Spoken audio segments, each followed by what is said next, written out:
Ya, Badan Pusat Statistik mencatat pertumbuhan ekonomi Indonesia pada kuartal 1 2025 melambat ke 4,87%. Angka ini menjadi yang terendah sejak masa pandemi tahun kedua, tepatnya kuartal 3 2021 yang hanya tumbuh 3,53%. Lantas bagaimana prospek ekonomi tanah air ke depan di tengah ketidakpastian global yang makin kompleks?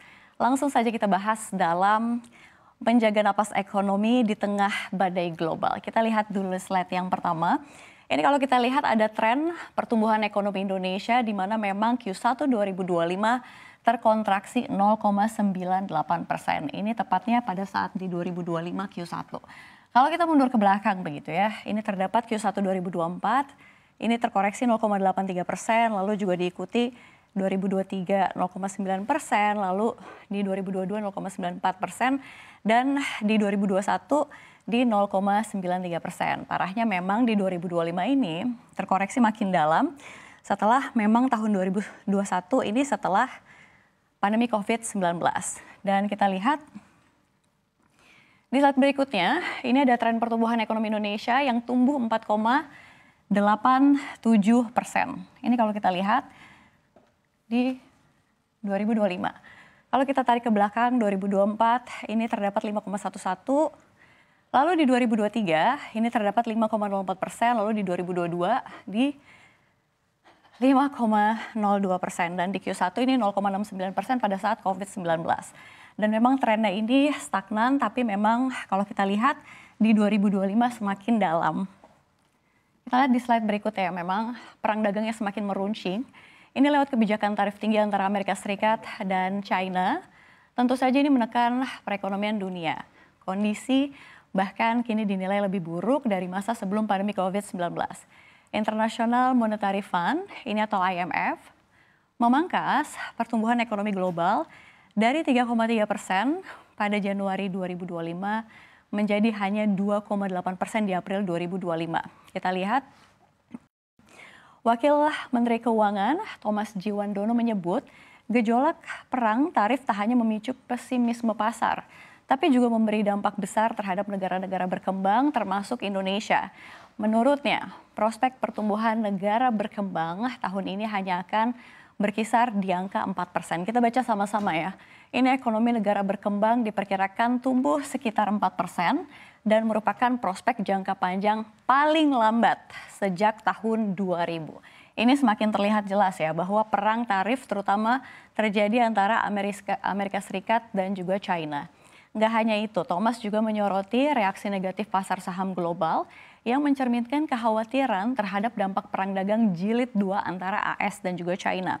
Jadi di tengah ketidakpastian global, BPS merilis data pertumbuhan ekonomi Indonesia ini di kuartal 1 2025 hanya mencapai 4,87%. Angka tersebut ini disertai pelemahan konsumsi, lesunya kinerja manufaktur, dan meningkatnya PHK di dalam negeri. Kita bahas seperti apa? Ya, kalau kita lihat, ini ada tren konsumsi lesu hingga pengangguran yang meningkat. Pertumbuhan ekonomi pada kuartal 1 2025 ini terutama ditopang oleh konsumsi rumah tangga dan ekspor. Keduanya tentu saja ini mencatatkan pertumbuhan yang masing-masing sebesar 4,89% dan juga 6,78%. Jadi dengan kontribusi terhadap PDB sebesar 54,5% untuk konsumsi dan kalau kita lihat ini 22,3% dari ekspor.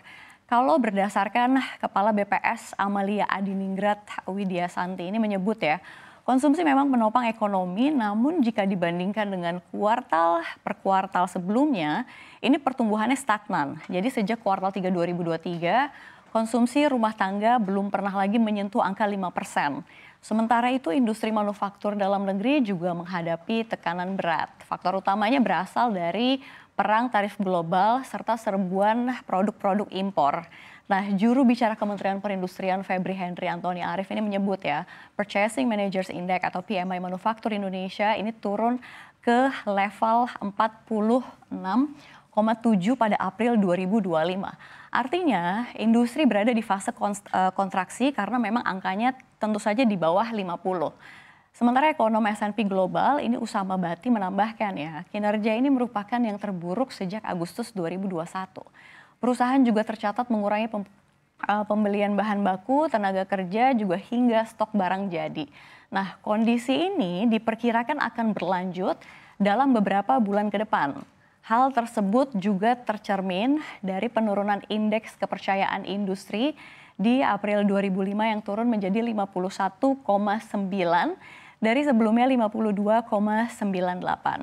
Sementara nih ya, dari sisi ketenaga kerjaan, ini angka pengangguran kalau kita lihat per Februari 2025 naik menjadi 7,28 juta orang atau bertambah sekitar 80.000 dibandingkan tahun lalu. Peningkatan ini sejalan ya dengan kalau kita lihat maraknya pemutusan hubungan kerja. Nih, Amalia menjelaskan kalau kita lihat dari total penduduk usia kerja sebanyak 216,79 juta orang, ini hanya 145,77 juta orang yang terserap bekerja. Kalau kita lihat ya, namun sebagian besar ini masih berada di sektor informal atau bekerja paruh waktu. Dan lantas bagaimana ya tanggapan para pejabat terhadap realisasi ini? Ini kalau kita lihat di slide berikutnya, ini tanggapan-tanggapan pejabat ya atas pertumbuhan ekonomi. Ini kalau kita lihat ada Kepala Dewan Ekonomi Nasional Luhut Binsar Panjaitan menyebut ya, capaian ekonomi saat ini nggak jauh berbeda dari masa pemerintahan Presiden Joko Widodo. Ini kalau kita lihat Pak Luhut bilang, mungkin kalau lihat datanya zaman Pak Jokowi itu kan nggak beda jauh. Itu harus kita genjot lagi. Namun demikian ya, kalau kita lihat ini Opung menekankan pentingnya menggenjot kembali belanja pemerintah pada kuartal selanjutnya. Sebab ini belanja negara ini menjadi satu-satunya komponen pengeluaran yang tercatat kontraksi kuartal 1 sebesar 1,38%. Sementara itu kalau kita lihat ini Menteri Koordinator Bidang Perekonomian Airlangga Hartarto bilang nih, pertumbuhan ekonomi Indonesia ini kuartal 1 berada di posisi kedua tertinggi di G20 setelah Tiongkok yang tumbuh di 5,4% ya. Jadi Airlangga menyebut pertumbuhan Indonesia ini juga lebih baik begitu ya dibandingkan negara-negara besar lain seperti Amerika Serikat, Malaysia, Singapura, Korea Selatan yang bahkan minus 0,1%. Jadi meski begitu ya menegaskan begitu ya, pemerintah akan segera menyesuaikan strategi dan juga menggencarkan belanja negara untuk menjaga momentum pertumbuhan. Lantas seperti apa strategi yang sudah disiapkan pemerintah? Ini seperti apa ya kalau kita lihat strategi-strategi yang disiapkan pemerintah, Menteri Koordinator Perekonomian Airlangga Hartarto mengatakan ya, pemerintah ini akan kembali memperkuat belanja negara melalui program bantuan sosial. Ia menegaskan efisiensi anggaran yang diberlakukan pada kuartal 1 ini tidak akan diperpanjang di kuartal 2. Salah satu program yang akan diperluas adalah makan bergizi gratis. Sementara itu kalau kita lihat ya, Menteri BUMN Erick Thohir juga mengusulkan agar pembayaran subsidi energi kepada BUMN ini dilakukan dalam mata uang dolar Amerika Serikat. Hal ini penting untuk menjaga pasokan devisa dan stabilitas keuangan korporasi negara. Menteri Keuangan Sri Mulyani juga mengungkapkan ini telah membuka blokir anggaran sebesar 86,6 triliun rupiah dari 99 kementerian dan lembaga. Nah, pembukaan ini membuat realisasi belanja KL meningkat signifikan hanya 24,7 triliun rupiah pada Januari. Ini kalau kita lihat menjadi 196,1 triliun rupiah hingga akhir Maret. Ya, jadi dengan percepatan belanja diharapkan ekonomi bisa kembali menguat pada kuartal-kuartal mendatang. Namun, ini bagaimana ya pandangan para pelaku usaha terhadap kebijakan ini?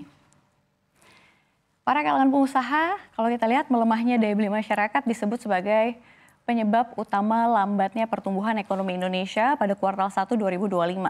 Padahal ini periode tersebut semestinya didorong oleh konsumsi tinggi karena momen Lebaran dan juga Idul Fitri. Kalau kata Ketua Umum GAPMI, ini Adi S. Lukman mengatakan ya, pemerintah perlu segera merespons dengan kebijakan yang bisa mendorong pendapatan masyarakat. Ini kalau kita baca dari Pak Adi S. Lukman, Mudah-mudahan ke depan ini pemerintah bisa segera intervensi dan terutama mungkin kita harap program-program pemerintah di daerah bisa diarahkan ke pendapatan masyarakat supaya ada income yang buat masyarakat untuk membeli.